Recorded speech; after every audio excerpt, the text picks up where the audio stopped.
Srdačan pozdrav, pratite Aktuelno u Doboju.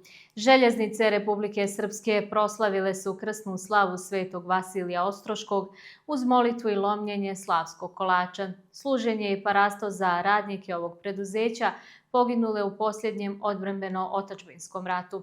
Ova kompanija se trenutno suočava sa velikim izazovima, ali sa vladom Srpske i resornim ministarstvom traže se rješenja na koji način prevazići aktuelne probleme. Željeznice Srpske su ostale bez 60% prevoza, zbog čega pokušava da se obezbedi prevoz drugih roba. Dnevno su željeznice Srpske prevozile od 5 do 6 hiljada tone robe, međutim, zbog teške situacije u metalskoj industriji i gubitka dva velika privredna giganta ostali su bez 60% prevoza. Pokušavaju gubitak da nadoknade ugovaranjem prevoza nafte i naftnih derivata. Dva prevoza imamo naftnih derivata, oni su, da kažem, dalje nastavili kontinuitet, nisu bilo nekih poteškoća, ali evo nastavili kontinuitet, to su neka dva nova prevoza. Intenzivno se pregovara i o drugim prevozima, nadamo se da će biti i tu pomaka, čak smo dva pravca smo u finalnim dogovorima, prisutni smo na terenu i pokušamo da nađemo što više prevoza roba. Ono što je možda veći problem, nema roba, jer ako privreda stane i privredna aktivnost stane, onda je manje protoka roba, prema tome i manje posla za nas. Prevoz roba željeznicom ima svoje prednosti. Prije svega, višestruko je isplativiji od drumskog, energetski, ekološki i finansijski. Sama činjenica da jedan vagon može da zamijeni dva šofera. Pa sad zamislite koliko vagona u vozu ima, koliko je to kamiona kad se nareda putem, koja je bezbjednost u drumskom saobraćaju, koliko se ruše putevi, a to sve se može nadomjestiti željeznicom, i da ne govorimo o kontejnerskim robama, terminalima, i da vidimo kako to rade u svijetu drugi gdje prevoze prije svega određene kamione na određene destinacije. To je mnogo jeftinije, mnogo povoljnije, mnogo bezbednije. Situaciju u ovom preduzeću ne mogu prevazići bez pomoći vlade Srpske i Ministarstva saobraćaja i veza. Najavljeno održavanje tematske sjednice vlade Republike Srpske upravo posvećene iznalaženju rješenja za probleme u željeznicama Srpske. Pokušavamo pripremiti neke investicione projekte sa stranim kreditorima, pokušavamo zajednički pronaći neke nove robe, pokušavamo ih podržati u ovim naporima oko uspostavljanja saradnje sa Lukom Ploče, sa određenim hrvatskim operaterima, i uvjeren sam da ćemo mi ove teškoće prevazići i da su pred željeznicama Republike Srpske bolji dani. Boljim danima nadaju se i radnici željeznica. Nekoliko njih su povodom krsne slave i 34 godine postojanja kompanije dobili zahvalnice. Među njima Siniša Gavranić, koji radi u ovoj kompaniji 15 godina kao vozač motornih pružnih vozila i rukovalac građevinskim mašinama. Opasan je posao i treba da se to odradi na vrijeme i mnogo je tu, što kaže, truda i rada. Dan željezničara i krsna slava željeznica Srpske počeli su služenjem parastosa za poginule željezničare tokom posljednjeg odbrambeno-otadžbinskog rata. Život je izgubilo 305 radnika. Nadamo se, bilo je teže situacije pa smo prebrodili. Nadam se da ćemo prebroditi ovo, da ćemo izaći sa uspjehom i da ćemo pobijediti ovo. Nakon parastosa brojne delegacije položile su vijence i cvijeće na spomen obilježje koje se nalazi ispred upravne zgrade kompanije.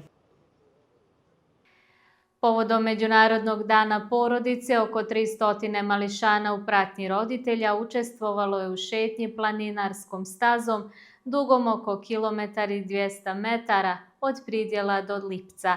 Šetnju pod nazivom Planinarska bajka drugu godinu zaredom organizovao je Dom zdravlja Doboj s ciljem promocije zdravog načina života i porodičnih vrijednosti.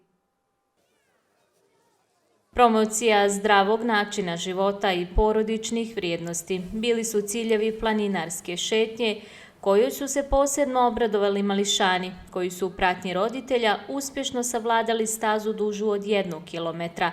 Straha nije bilo prilikom šetnje šumskom stazom. Ne bojim se ni vuka, ni sove, ničeg se ne bojim. Šetam s mamom, s tatom, s babom i djedom. Da je ovo bila odlična prilika da djeca izađu iz kuće i provedu divan i koristan dan u prirodi, slažu se i roditelji. Mnogi od njih i prošle godine bili su dio planinarske bajke. Mi smo bili prošle godine ovdje i to je bilo pravo iznenađenje za nas, jer nismo očekivali da će biti tako lijepo i zanimljivo. Pa smo ove godine najviše od našeg ovog mlađeg sina, koji je jako zainteresovan za sve ovo, planirali čim smo čuli da će da se organizuje. Odmah smo sebi zaokružili u kalendaru i potrudili se da se eto danas pojavi. Praktikujemo bar jednom mjesečno da se popnemo ovdje na Ozrenu, uvijek ima nekih lijepih mjesta, idemo i okolna mjesta, Teslić. Tako da ja s porodicom praktikujem da obilazimo prirodu i da oni budu što bliže dodiru, znači s prirodom, što je jedino zdrava okolina za čovjeka. Usvajanja zdravih životnih navika od najranijeg uzrasta u okolnostima porasta pretilosti i tjelesnih deformiteta od velikog je značaja. Djeca su jedan dan bez telefona zamijenila nezaboravnim boravkom u prirodi, družeći se sa vršnjacima i igrajući igre koje su pomalo i zaboravljene. Skakanje u vreći, zatim nošenje jajeta, zatim hodanje po gredi, hodanje po preprekama. Za odrasle će biti organizovano povlačenje konopca. Sve je to nešto što su se zanimali u prošlosti i lijepo je podsjetiti se s tih tradicionalnih igara i poznati našu djecu sa onim kako smo se nekad igrali mi, naši roditelji, naše bake i djedovi. I ovo je danas jedna od preventivnih aktivnosti koje mi želimo kao Dom zdravlja da damo značaj na fizičkoj aktivnosti i svim benefitima koji dolazi sa prirodom. Brojne benefite za pravilan rast i razvoj djece donosi i hodanje bosih nogu, posebno po prirodnim podlogama poput trave, pijeska i zemlje, jer jača mišiće stopala, podstiče pravilan rast tabana i doprinosi boljoj ravnoteži i držanju tijela. Po travi, po pijesku nam pomaže da jačavamo svodove tabana jer djeci još uvijek nisu formirani svodovi, posebno djeci do 7. godine. Šuma je možda nepoznanica za mališane, ali ne i za lovce, koji su im objasnili da lovci zapravo čuvaju prirodu. Upoznali su ih i sa vrstama divljači koje žive u šumi, ali i upozorili na šta treba da obrate pažnju prilikom šetnje kroz šumu u ovom periodu godine. Kad je ovaj period u pitanju, posebno se naravno treba čuvati gmizavaca, odnosno zmija, to je prvenstveno najveći neprijatelja. Divljač uglavnom priježe od ljudi, posebno da ne pričamo o vuku, o divnim svinjama. Bez obzira kakve kruže priče, zaista divljač se dobro čuva, bježi od ljudi, imaju svoj areal, da kažem, gdje obitavaju, gdje se hrane, a u suštini lovci redovno obilaze te dijelove, pratimo stanje divljače, prvenstveno zdravstveno stanje, pratimo brojnost populacije. Na osnovu svega toga se prave ti godišnji planovi koliko čega i koje vrste divljači se može izvaditi iz lovišta, a opet da ne narušimo taj biodiverzitet kad je u pitanju populacija, posebno ove plemenite vrste divljači. Šetnju Planinarska bajka je povodom Međunarodnog dana porodice drugi put organizovao Dobojski dom zdravlja s ciljem promocije zdravog načina života i porodičnih vrijednosti. Ideja je potekla prošle godine, otprilike u Domu zdravlja par entuzijasta koji vole planinarenje, koji vole nekako zdrave načine života i koji vole generalno da to prenesu i drugim ljudima, su došli na ideju da se napravi jedna stazica koja će biti prihvatljiva ne samo za odrasle, ne samo za prave planinare, nego i za one najmlađe koji možda i najviše uživaju u prirodi. Ideja je bila da spojimo nekako porodicu, da spojimo prirodu, da spojimo jedan lijep dan u kojem će svi uživati i u kojem će svi moći da na najbolji mogući način okuse sve one čari koje priroda nosi i sve ono što možemo da mi, da kažemo, osjetimo i gdje možemo da uživamo u toj prirodi. Ova aktivnost, promocija prije svega porodičnih vrijednosti, zajedništva, ali i kvalitetno provedenog vremena u prirodi, a svima nama to negdje fali.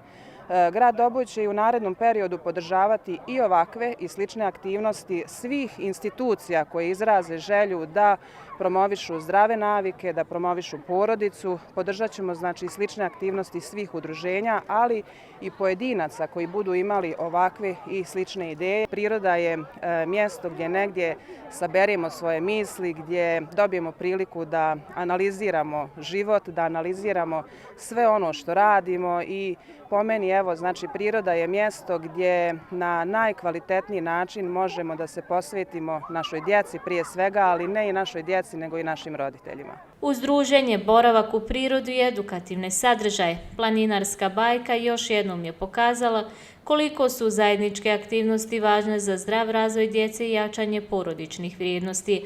Organizatori najavljuju da će ova manifestacija postati tradicionalno okupljanje mališana i njihovih roditelja u prirodi.